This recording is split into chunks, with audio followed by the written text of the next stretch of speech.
Today, Monday, July 27th, on the day when Philippine President Rodrigo Duterte has stood and touted the alleged progress he has made during his reign of terror over the past 4 years during his State of the Nation address, we come together as human rights activists, clergy and people of faith, trade unionists and workers, environmental defenders, and individuals who fight for justice here in Portland and all over the world to call out the inept and corrupt government that continues to consolidate power and prioritize profit over the needs of the Filipino people.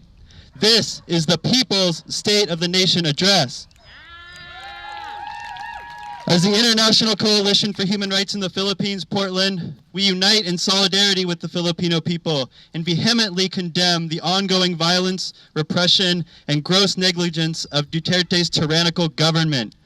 In his address this morning, Duterte boasted about the efforts of his government to uphold human rights, to provide assistance for Filipino migrants during the COVID-19 global health crisis, to prioritize life by providing services to the Filipino people. The truth is that the President of Law and Order has unleashed wars against the people every single year of his presidency, continuing the legacy of human rights violations that are baked into the office of the President as a puppet of the United States.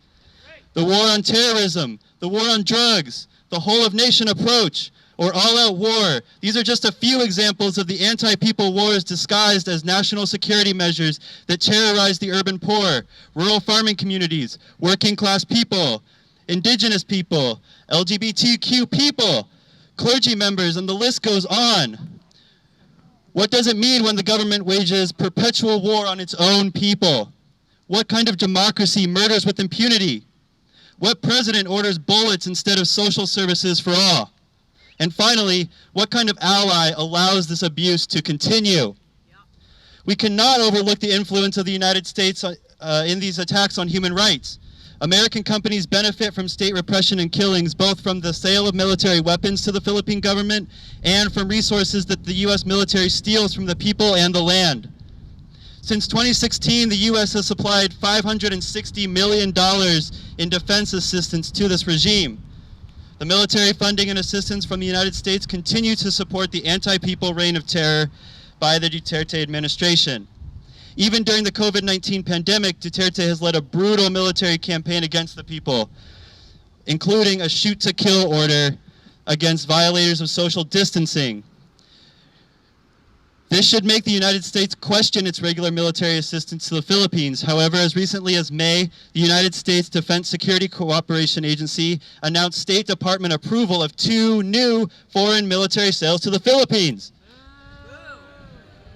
The first sale, worth $450 million, includes attack helicopters, missiles, 26 advanced precision kill weapon systems, machine guns, rocket launchers, and technical equipment, citing the principal contractors as Bell Helicopter and General Electric Company.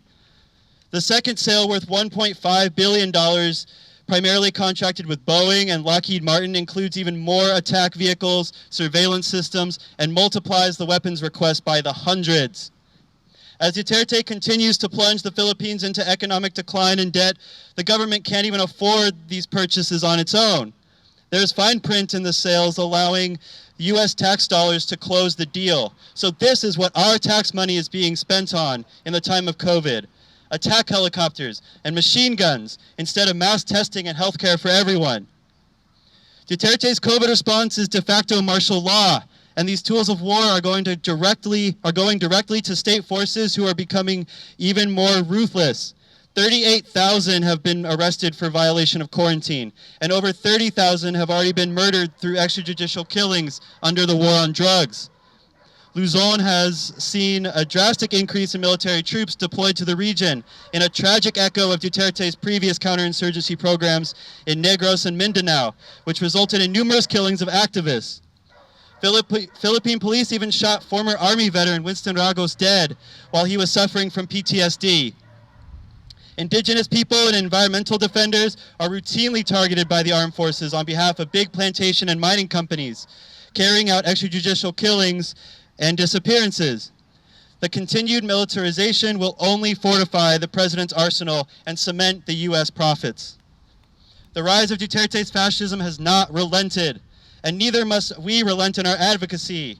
With the passage of the anti-terror law, which criminalizes any form of dissent against the Duterte government and legalizes state terrorism, we must build the grassroots movement for the suspension of U.S. military aid to the Philippines. We must make U.S. Congress decisive in introducing the Philippine Human Rights Act that will suspend U.S. assistance to the Philippines until such a time as human rights violations by Philippine security forces cease and responsible state forces are held accountable. We have to put pressure on our government to withhold U.S. tax dollars from human rights violations in the Philippines. We demand an end to complicity in these human rights violations. We call on the United States government to cut all military aid to the Philippines immediately. We insist that our elected officials introduce and pass the Philippine Human Rights Act. And finally, we call on all people in the United States to join the solidarity movement for the Philippines and support the Filipino people's struggle, not U.S. war and exploitation. Long live the Filipino people's struggle for a just and lasting peace. Long live international solidarity. Thank you.